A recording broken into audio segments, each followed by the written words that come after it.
Bienvenidos y bienvenidas a la Escuela de Verano 2020 que organiza este año Plan Ceibal para todos los docentes. Bueno, gracias a todos por estar aquí, gracias a Ceibal por invitarme, a OEI también por hacerlo posible. Vamos a empezar tranqui, con política.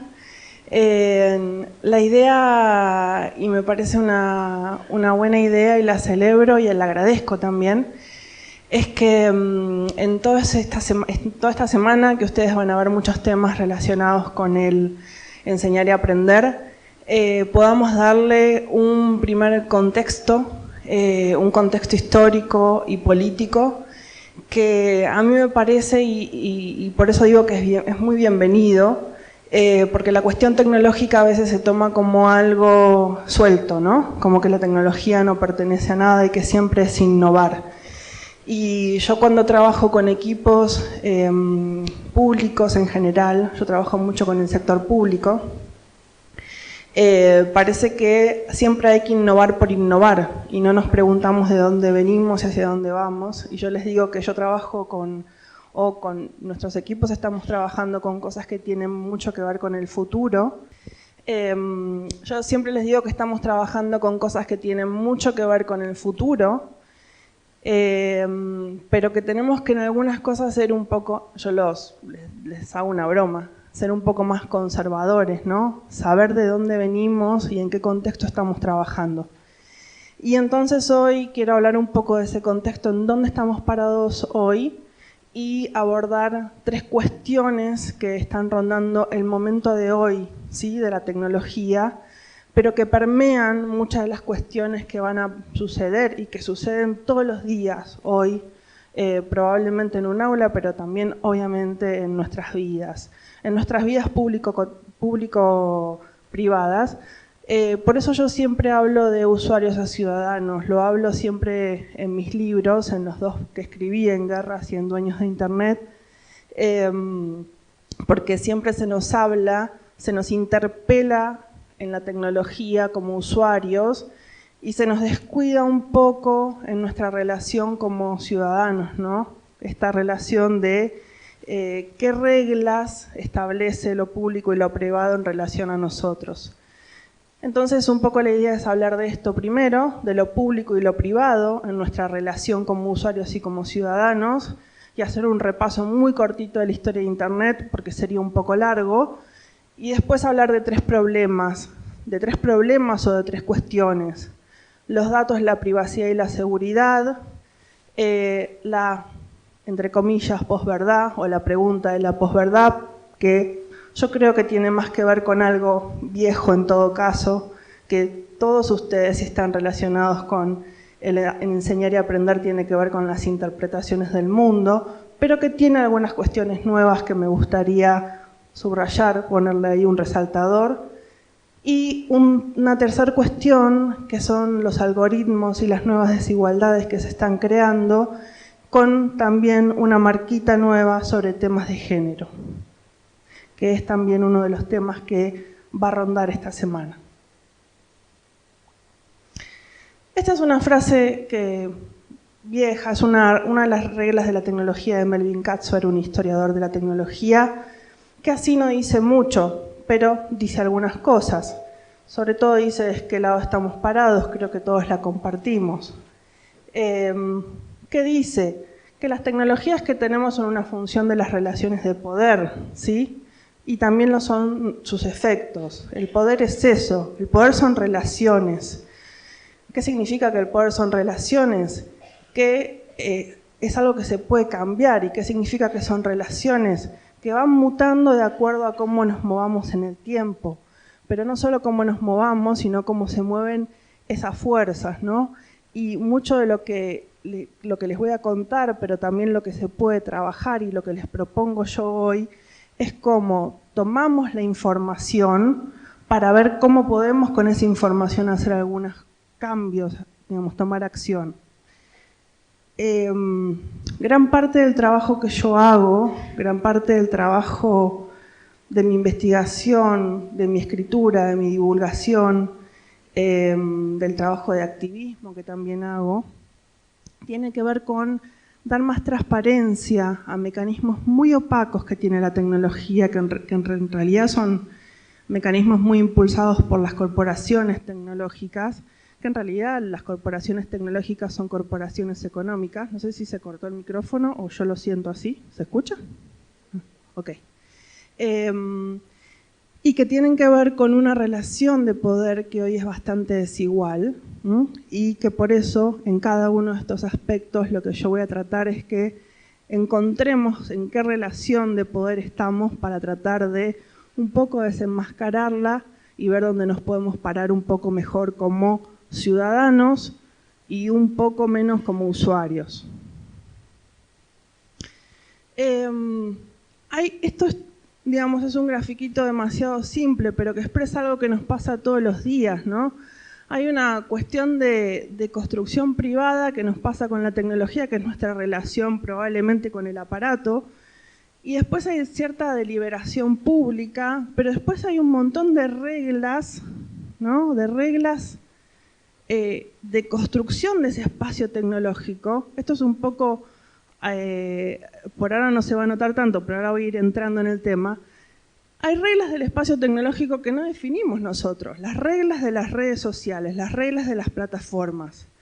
Ninguna de esas reglas probablemente las definimos nosotros, ni siquiera sabemos cómo están construidas. El algoritmo de Facebook que determina cómo está ordenada esa información, no lo construimos y además es muy opaco, no está abierto al público, no podemos decirle cómo queremos que funcione.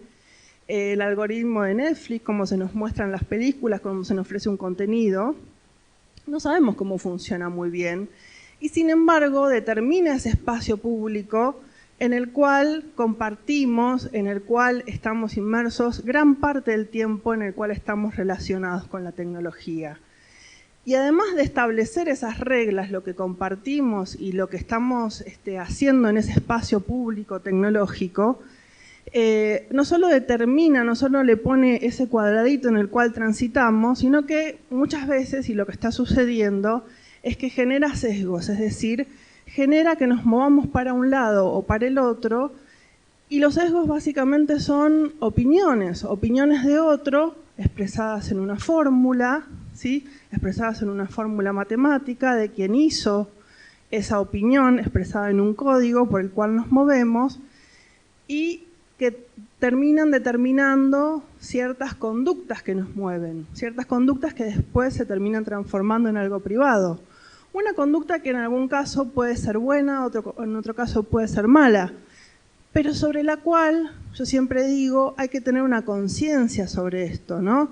Porque ese sesgo, en algún caso, puede afectar una relación, puede afectar un colectivo, por ejemplo, puede generar un caso de censura, puede aplicarse una interpretación del mundo, o sea, un ordenamiento sobre una noticia, o sea, cómo un algoritmo ordena cómo aparece una noticia, tiene un efecto sobre el conocimiento, y entonces este ordenamiento de la información tiene que ver con lo público y lo privado en relación con la tecnología. Entonces yo siempre digo que si por su modelo de negocio la política de las empresas de tecnología es la opacidad, nosotros necesitamos tener esta información para tomar más acción, y yo lo llamo recuperar soberanías. Soberanía es una palabra muy de politóloga, yo soy politóloga, perdón, mi sesgo, acá es un sesgo mío, que es que cuando hay algo en pugna, ¿sí? Cuando hay dos intereses o más de dos intereses en pugna, la recuperación de la soberanía, ¿sí? Es optar por el interés mío que le conviene a mi colectivo, ¿sí? No a mi privado, es a mi colectivo.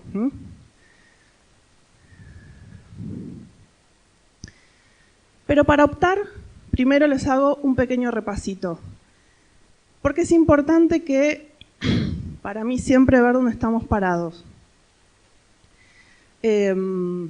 Nunca omito este repaso, porque también sesgo de persona que estudió ciencias sociales.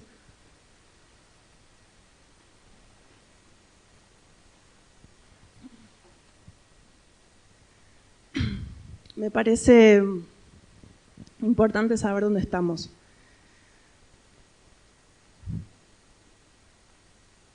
Joanna Zuboff es probablemente la autora más compleja, que está más de moda en este momento en el mundo de la tecnología bien compleja, ¿no?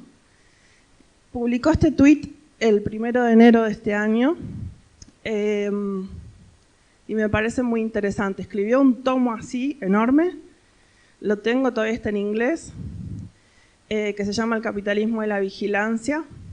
Estamos en el momento de Internet del capitalismo de la vigilancia. Ahora vamos a llegar a esto. Y es joven, ¿sí? Estamos en un momento del modelo de negocios, del desarrollo de la tecnología y de Internet, en el cual el modelo es este, ¿sí? Un intercambio de datos personales que hace que funcione este modelo. Pero, como dice Joanna, se fue un poco al pasto, digamos. Estamos siendo demasiado vigilados. Y todavía, desde la democracia, desde nuestro sistema, desde nuestra institucionalidad creada en el otro siglo, en el siglo XX, medio que no tenemos las reglas, ¿sí?, para restringir este abuso, ¿sí?, de este sistema. ¿Cómo llegamos acá? Bueno, esta es un poco mi historia de Internet. Saben, Internet se creó o la primera etapa es de su creación en la Guerra Fría, ¿sí?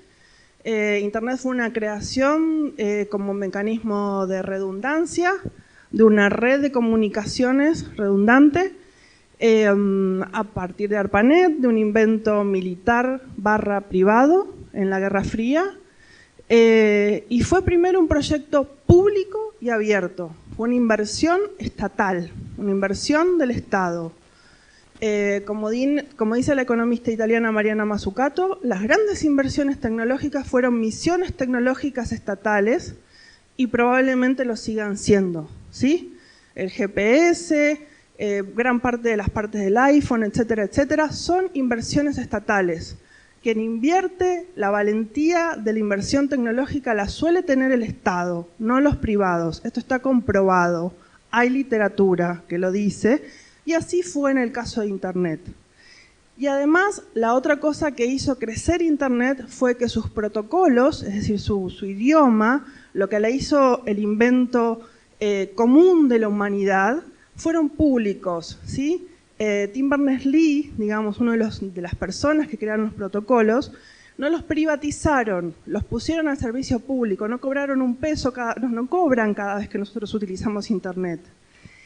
Esa génesis pública de Internet, eso abierto que tiene Internet, contra lo privatizado que vino después, eso abierto, cerrado, esa contradicción entre lo abierto y cerrado va a seguir durante toda la historia de la tecnología permanentemente. O sea, ese zen abierto, cerrado, sigue en toda la historia de cada una de las contradicciones que van a seguir pasando hasta hoy en la tecnología. Segunda etapa, la privatización de Internet, ¿sí? La centralización técnica y comercial de Internet en una serie de instituciones que están fundamentalmente en Estados Unidos. Lo hago rápido, pero está explicado en Guerras de Internet si lo quieren leer. Después tenemos esta etapa, la etapa que está explicada en Los dueños de Internet. En unos 5 años, centralización monopólica. Facebook, Google, crecen, Amazon, crecimiento monopólico, hasta llegar al momento que estamos hoy, ¿sí? La mitad del tiempo que pasamos la pasamos en unas muy poquitas empresas de Internet, Microsoft, bueno, en todas esas empresas. Pasamos tiempo y les damos datos, ¿sí? Y estamos ahí, en ese momento. ¿Y después qué? ¿Sí? Estamos en este momento. Capitalismo de la vigilancia, como dice Joanna Zuboff. Algunos intentos de regulación monopólica, lo ven en las noticias, en algunos momentos. ¿Qué hacemos con Facebook? ¿Qué hacemos con Google? Son muy grandes, ¿qué podemos hacer? Generamos otras opciones, nos pagan por nuestros datos. No, bueno, ese es el debate, ahí estamos, ¿sí? En ese momento estamos. aún estando en ese momento, falta conectar al 40% de la humanidad. Todavía no estamos todos conectados, o sea, ese es el debate económico, pero aún así falta.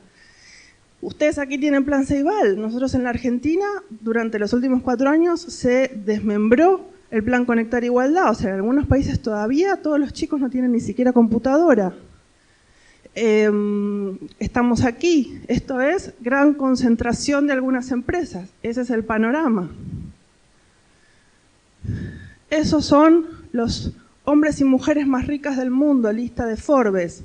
Los que tienen la carita con el dinero son dueños de empresas tecnológicas. Estamos acá.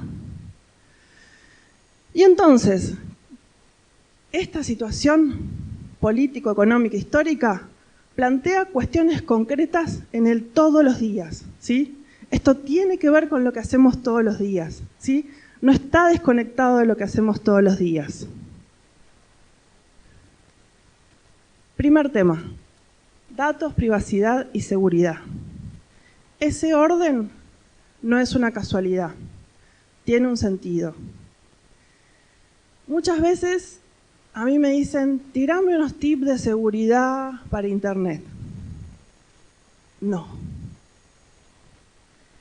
¿Cuál es el error? ¿Hay alguien que trabaja en seguridad informática? Levante la mano. Nadie. Bueno. Entonces lo explico un poquito más de atrás. ¿Por qué nos sirve tirar tips? Bueno, todos son educadores, ¿no? Entonces me van a entender. ¿Por qué nos sirve tirar tips? ¿No? Yo tengo una madre educadora, entonces alguna relación puedo hacer.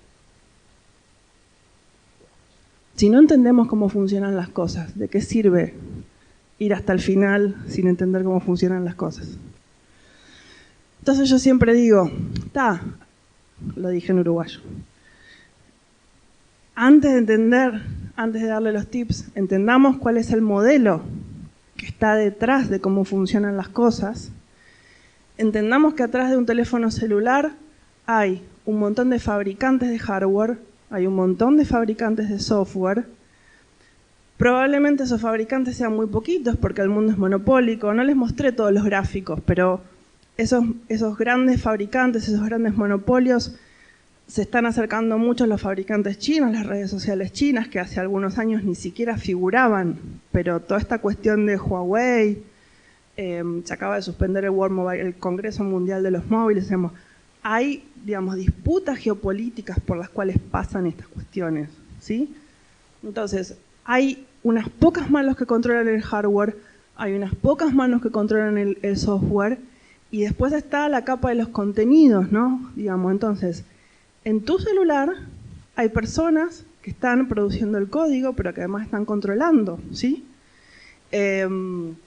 Entonces, ¿cómo vamos a hablar de tips de seguridad si no hablamos de las personas y de los intereses que están ahí? Después sí hablamos de la seguridad, vamos a llegar ahí. Pero primero tenemos que, por lo menos, darnos una noción, saber quiénes son las personas, las caras que están ahí, ¿no? Y ahí llegamos. Como veíamos, desde los 90, cuando se privatiza Internet, el modelo de negocios de Internet es este. En la recopilación de datos privados, para analizarnos, ofrecernos productos y servicios, es decir, si yo busco un día el circuito para salir a correr acá en el río, mañana me ofrecerán las mejores zapatillas en Mercado Libre para correr en el río, ese es el modelo de negocios, y vendernos mañana productos y servicios, ¿sí? Ese es el modelo de negocios. Parece gratis, pero no es gratis, ¿sí? El famoso el producto sos vos, ¿sí? Entonces, la idea es, nosotros no somos tontos, hacemos intercambios, ¿sí? Intercambios a favor de nuestra comodidad, a favor de nuestra rapidez, usamos Google Maps porque sí, nos es eficiente, usamos Waze porque nos resulta más rápido, etcétera, etcétera. No es que nosotros somos tontos.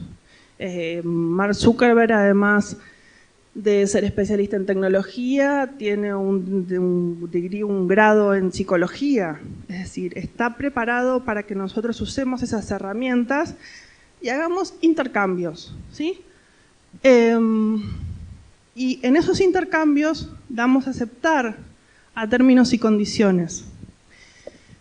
Si nosotros tuviéramos que leer, ¿sí? Tuviéramos que leer conscientemente los términos y condiciones que aceptamos todos los años, tendríamos que leer entre 200 y 300 páginas de Word, una a una. Eso es un promedio que se hizo en un estudio alguna vez. Pero además todos los años, como esos términos y condiciones cambian, tendríamos que volver a leerlos, ¿sí? Todos los años. Pero levante la mano el que lee los términos y condiciones. No hay ninguna mano, porque probablemente nadie los lea, porque están hechos para que nadie los lea, ¿sí? Y entonces, ¿qué pasa? Este modelo de negocios, que está hecho así, está hecho para ser opaco, finalmente tiene consecuencias, ¿sí? A nivel personal, pero también a nivel colectivo. Esto ha hecho que durante el tiempo se generaran pedidos para que esto fuera más transparente. En el año 2018, el GDPR, que es el Reglamento General de Protección de Datos de la Unión Europea, lo pongo como ejemplo, como uno de los ejemplos buenos, lo que hizo fue poner en letra, poner en una ley, lo que yo llamo un mecanismo para hacer de esto, que es muy opaco, algo más transparente. Y lo pongo como ejemplo porque esto es lo que los ciudadanos deberíamos reclamar, pedir en general a cualquier plataforma, a cualquier servicio de Internet, y como ciudadanos en general, esto del pasaje de usuarios a ciudadanos, acá estoy hablando como ciudadanos en general, después voy a hablar un poco más de jóvenes, para que estos mecanismos tan opacos en relación a nuestros datos personales y a nuestra privacidad sean un poco más transparentes. Si ustedes entre 2018 y 2019 recibieron un montón de mails de cada servicio que utilizan diciéndoles que tenían que actualizar los términos y condiciones por una nueva ley, etcétera, que iba a haber, tenía que ver con esto, porque en todos los países de la Unión Europea empezó a regir este nuevo reglamento. Y es muy interesante porque este nuevo reglamento recopila muchas leyes que ya se venían discutiendo. ¿Y qué es lo que dice? Que los ciudadanos tenemos derecho, y esto además es una tendencia que empieza a circular en el mundo, que tenemos derecho a saber cómo se utilizan los datos, que tenemos derecho a saber para qué fin, debe estar definido, no te pueden pedir un dato y después utilizarlo para otro fin, ¿sí? No te pueden pedir una cosa y después usarlo para otra y vos no saber que fue cambiado. ¿Por cuánto tiempo se conservan? O sea, cualquier dato, también puede ser un dato de una cámara de seguridad, una imagen. Dato personal, esto también es importante, me hago un paréntesis. Hay dos tipos de datos personales. Datos personales, nombre, apellido, domicilio, etcétera. Y después hay otros datos personales que es importante que también hablemos de esto. El dato personal sensible. El dato personal sensible es otro nivel de dato, que es orientación sexual, ideología, religión, ¿sí? Esos datos son triplemente resguardados, doblemente resguardados deben ser. ¿Por qué? Porque además de ser datos privados, permiten la discriminación, la estigmatización de las personas, ¿sí? Entonces, esto rige para todos los datos personales, pero rige aún más y pueden ser multados más quienes no hagan esto con los datos sensibles. Datos personales, datos sensibles. ¿Cuánto tiempo se conservan? Esto tiene también mucho que ver con, les decía, cámaras de seguridad, vigilancia pública, etcétera. No se puede conservar por ejemplo, más tiempo de lo que dura un proceso judicial, ¿sí? Tenemos que saber con quién se comparten, si se comparten con otra agencia pública, con otro privado, con un juez, con la policía. Derecho a reclamar que se lo retire de una base de datos. Si yo no quiero estar, puedo pedir que se retire. Esto es muy importante. Los términos y condiciones tienen que empezar a ser presentados de forma clara. No pueden ser ese choclo. que solemos leer tienen que ser más cortos, tiene que haber un proceso para que eso empiece a ser así.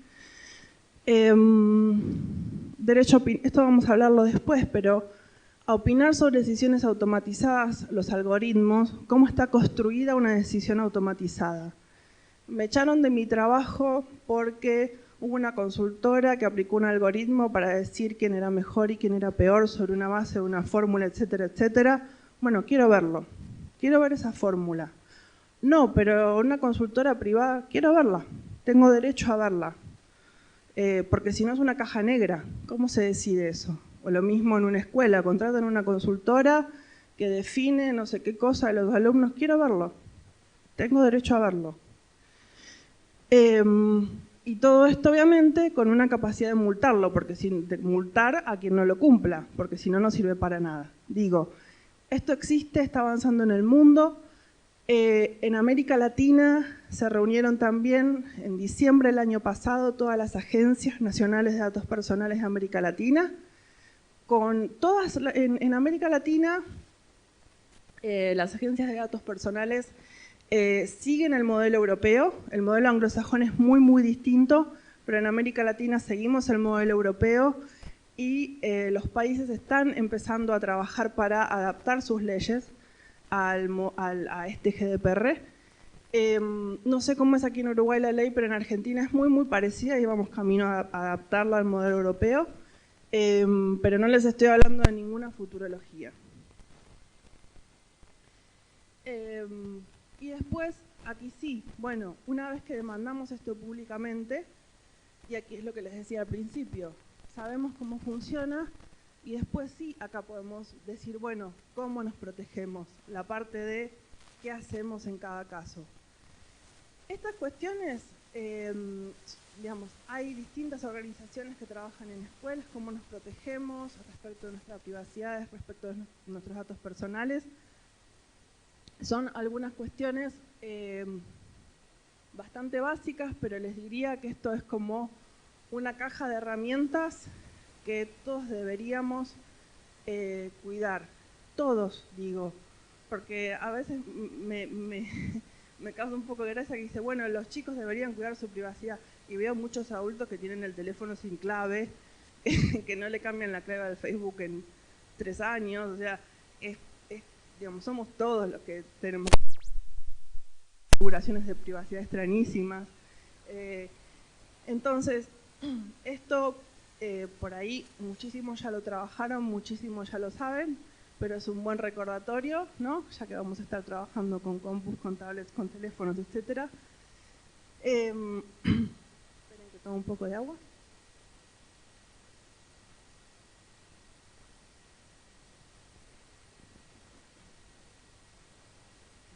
Mientras sucede lo anterior, es decir, mientras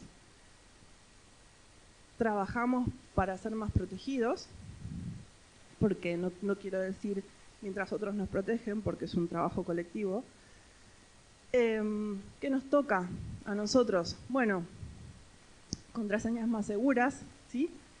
La regla es fácil de recordar para nosotros, ¿sí?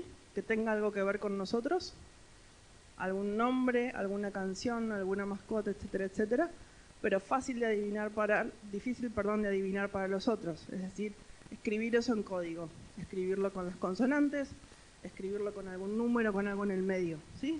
Tutoriales, todo. Hay tutoriales de todo esto en YouTube. Por supuesto, las cuentas privadas, ¿sí? Las configuraciones de privacidad, el doble factor, que es algo que tenemos en general en todas nuestras cuentas de home banking o de bancos, etcétera, pero que nos parece que en nuestras cuentas de redes sociales o en nuestro teléfono o lo que sea no es necesario. No sé por qué no va a ser necesario. Si en el home bank, todo lo que ustedes ven en el home banking, háganlo en el resto de las cosas. Esto es una recomendación. Esto es muy importante. Backup físico, doble. Físico es un disco externo. La nube es un servidor que lo controlan personas, ¿sí? Se puede romper. O esa persona puede decidir no tener más esa empresa. ¿Qué pasa?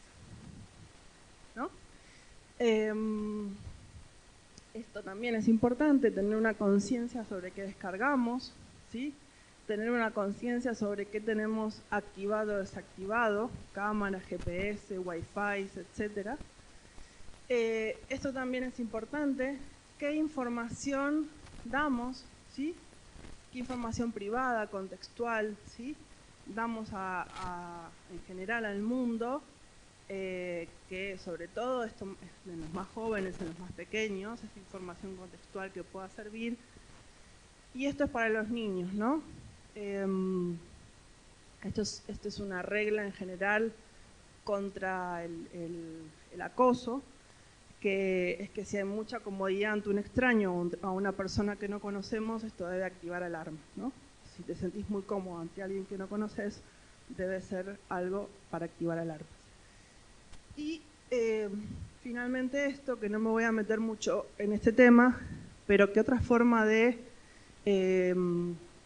control y de introducción de la vigilancia es la biometría y la introducción de vigilancia en las escuelas, ¿sí?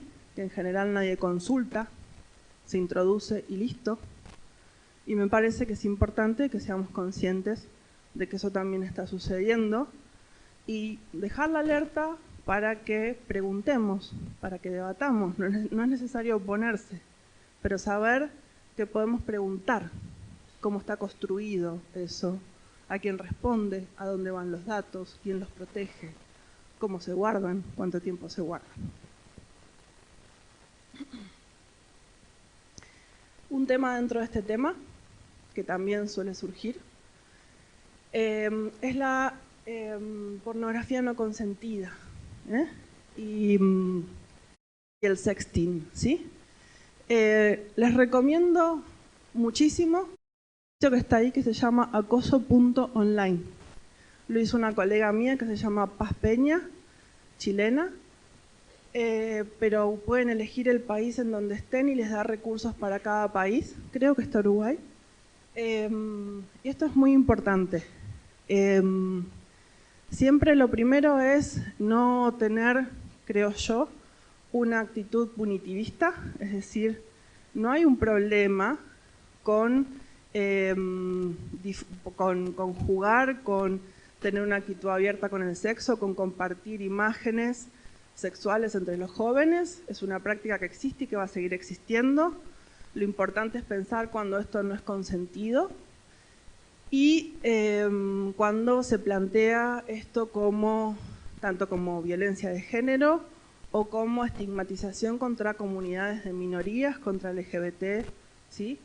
Y en este sitio dan algunos pasos sobre qué hacer si sucede alguna de estas situaciones, empezando por supuesto con que no es tu culpa, con que no tenés que dejar de hacer nada, pero sí podés tomar algunas precauciones. Por ejemplo, no mostrar tu cara, digamos, mostrar ciertas partes, cómo hacer una denuncia, cómo relacionarte con tu comunidad de ayuda, etcétera, etcétera, etcétera. No me meto mucho en esto, pero ese sitio es súper útil y se los recomiendo.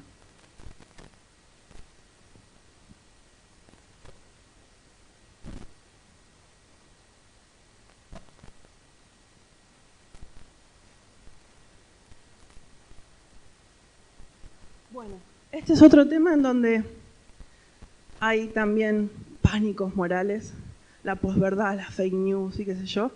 Ahora bajó un poco, pero creo que entre 2016 y 2017 el 90% de las cosas a las que me invitaban a hablar eran fake news, fake news, fake news. Y yo decía, bueno, paren un poco, ¿qué es lo nuevo, qué es lo viejo? ¿Y qué podemos usar de eso, ¿sí? En nuestro favor, ¿no? ¿Qué se puede trabajar de eso? ¿Qué es lo interesante, ¿no?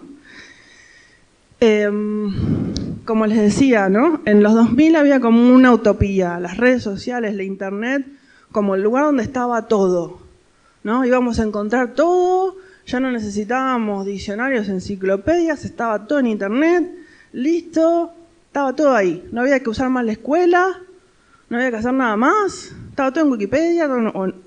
Wikipedia es buena, ¿no? No quiero decir no, pero estaba todo ahí. Y en 2017 ganó Trump, se rompió, pasó algo y empezamos a hablar de la posverdad, de las noticias falsas, etcétera, como si nunca hubiera habido noticias falsas en la historia de la prensa o en la historia de la conversación pública, ¿no? Y entonces yo siempre hacía la pregunta cuando me invitaban a hablar de este tema de ¿qué pasó? Esperen, era tan malo, es tan malo ahora, era tan bueno antes. ¿Qué es lo que pasó? Noticias falsas hubo siempre, lo sabemos, es un tema viejo, etcétera, etcétera. Y,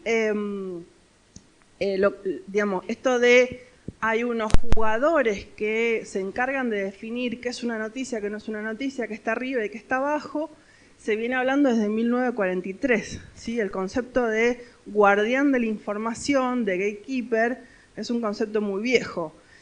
Las plataformas, Facebook sobre todo ahora, es un gran gatekeeper, y bueno, está bien, tal vez tenemos que reemplazar este nuevo gatekeeper, ¿no? Este Wells ahora será Zuckerberg, pero, digamos, más o menos pasan las mismas cosas, solo que con otros dueños. ¿Qué es lo nuevo? ¿Sí? ¿Qué es lo nuevo? ¿En qué situación nueva estamos? Lo que sucede nuevo con las redes es que hay una situación de modelo de negocios de Internet, oferta y demanda. Cada uno de nosotros, con este tema de la microsegmentación, ve algo muy, muy, muy particular. Si cada uno de ustedes me muestra la página de noticias que cada uno de ustedes, su Google, cuando lo abre, va a ver una página de noticias absolutamente diferente. Su muro de Facebook va a ser absolutamente diferente. Su feed de Twitter va a ser absolutamente diferente y personalizado. Eso tiene que ver con la microsegmentación, ¿sí?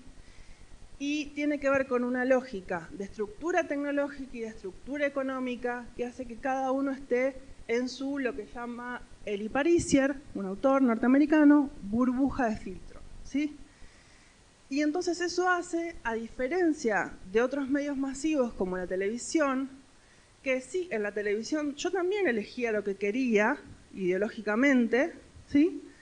Pero después podía conversar con otras personas que habían visto el programa la noche anterior, el mismo programa, podía conversar sobre una base común.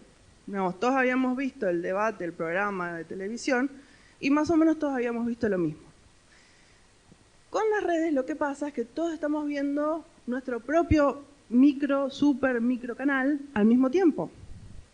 Y entonces tenemos un problema de oferta y demanda, ¿no? Cada uno tiene la oferta que quiere y la demanda que hace sobre eso le va agregando cada vez más un contenido personalizado, porque si yo consumo más de eso, le doy más de eso, ¿sí? Y lo que yo consuma, lo que va a hacer es decirle a ese algoritmo, esta persona quiere más de esto, ¿sí? Entonces, si yo no genero algún mecanismo para salirme de ese algoritmo, para salirme de esa burbuja, ¿sí?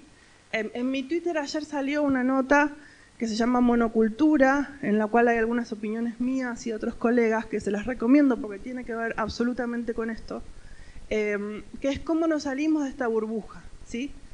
Y un poco tiene que ver con esto. Tiene que ver como cómo construimos otras interpretaciones, pero además cómo salimos de este encierro y cómo pasamos a esto, ¿no? Más que preocuparnos por esta demanda, yo creo que tenemos que trabajar sobre la oferta. Cómo trabajamos la desinformación con más información. Entonces, está bien, ¿cómo trabajamos una noticia falsa? Yo creo que el sentido es ampliar y construir las definiciones colectivas de noticias.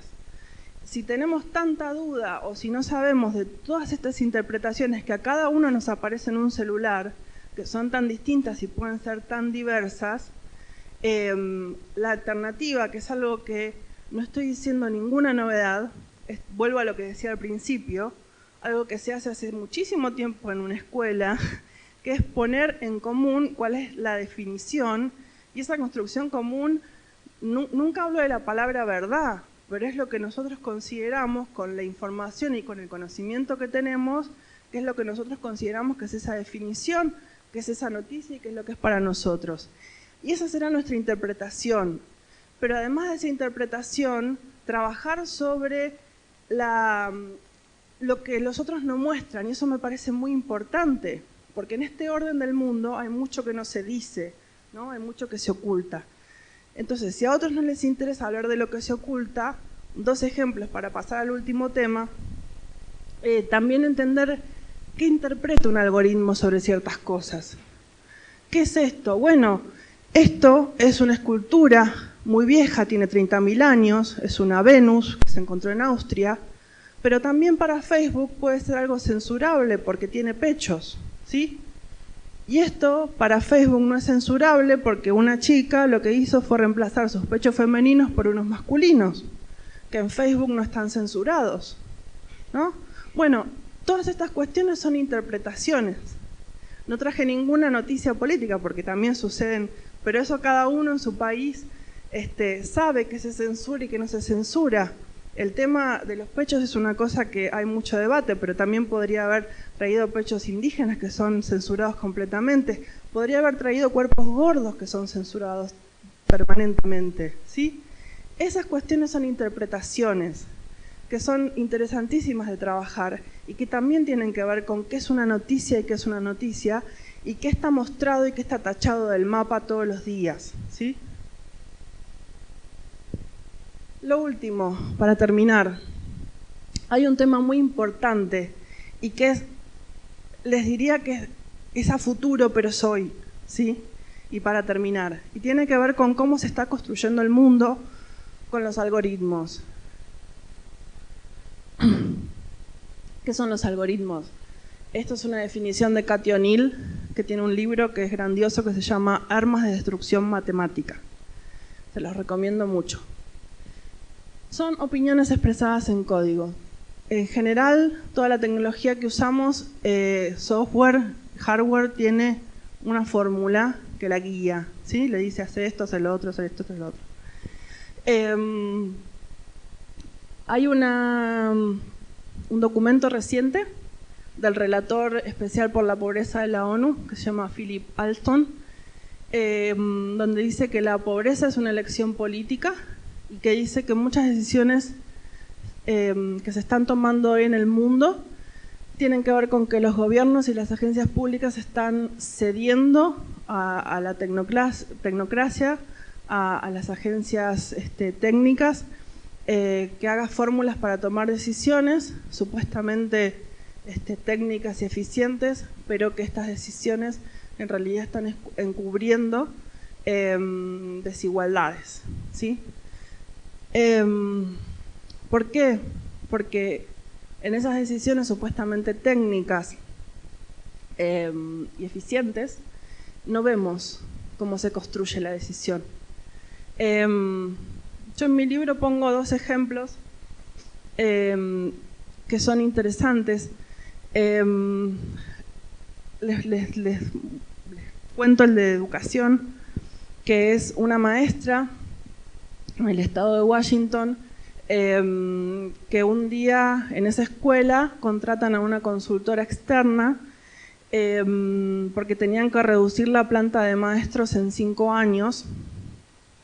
Entonces la consultora desarrolla una fórmula, un modelo matemático, para todos los años ir despidiendo una cantidad del plantel según una fórmula, se le ponía un puntaje a los maestros. Esa maestra al final del año le dicen te tenés que ir. Y entonces esa maestra dice, ¿por qué? Si yo justamente este año estuve en una escuela de un lugar, de un barrio muy desfavorecido, en el cual hubo tormentas, hubo un tornado, los chicos no pudieron ir una gran parte del año porque se les cayeron sus casas, tuvieron grandes dificultades, y yo hice todo lo posible, me preocupé por ellos. Los padres están muy conformes con todo lo que hice, los directivos están muy conformes, y la respuesta que recibió luego de reclamar muchísimo fue que los resultados educativos en las pruebas habían sido menores que los de otros grados, de otros distritos, donde obviamente los chicos tenían mejores casas que habían resistido mejor el tornado. Y entonces ella le dijo, bueno, pero no consideran eso. El algoritmo no lo consideraba. Y bueno, el algoritmo no lo consideraba. ¿Es justo o es injusto? Bueno, el algoritmo no lo consideraba. Y esa es la respuesta que cada vez más recibimos. Cada vez más va a empezar a pasar. Y entonces eso es una alerta que tenemos que tener, porque tenemos que involucrarnos más, y las personas que nos formamos y que tenemos que formar van a tener que ser conscientes de que tenemos derecho a saber qué decisiones tomamos, pero además tenemos que ser conscientes de que las personas que tenemos que formarnos y las personas de las generaciones futuras que se tienen que formar, se suele hablar mucho de la ética de los algoritmos, y yo creo que tenemos que hablar de la construcción social de los algoritmos, ¿no? ¿Quiénes se van a encargar de formar los algoritmos del futuro? ¿Solamente las empresas privadas que se contratan para decir, bueno, las contratamos y toman una decisión? Yo creo que no. Creo que tenemos que estar involucrados los gobiernos, la academia, la comunidad técnica, los centros de investigación, la sociedad civil, los privados también, la defensa del consumidor por si hay algún problema. Y en esto, me salteo eso porque no llego, sino, pero hay un gran problema en los algoritmos con el tema del sesgo de género, ¿sí? Si buscan algoritmos, sesgo de género, mujeres, van a ver muchos casos donde también se discrimina a las mujeres. Para eso también tiene que haber más mujeres programadoras que estén involucradas, ¿sí?, en carreras técnicas, carreras de ciencias, tecnología, ingeniería y matemáticas, para que puedan estar en los equipos en donde se deciden estas cosas, para que los algoritmos no sean discriminadores en términos de género. Y a partir de esto les quiero decir que desde la década del 60 y los 70, ustedes saben, ha habido una disminución de las mujeres en las carreras STEM, las carreras de ciencia, tecnología, ingeniería, matemática, y que ustedes ahora ven que hay también una serie de iniciativas para que las mujeres estudien más estas carreras, ¿sí? Hay que apoyar todas esas iniciativas. No tengo mucho tiempo, si quieren después lo podemos hablar, pero esas iniciativas no solo son importantes por una cuestión de género e igualdad básica, pero son muy importantes también porque si las mujeres no están involucradas en las decisiones de los algoritmos, vamos a tener también otro problema de igualdad. Gracias.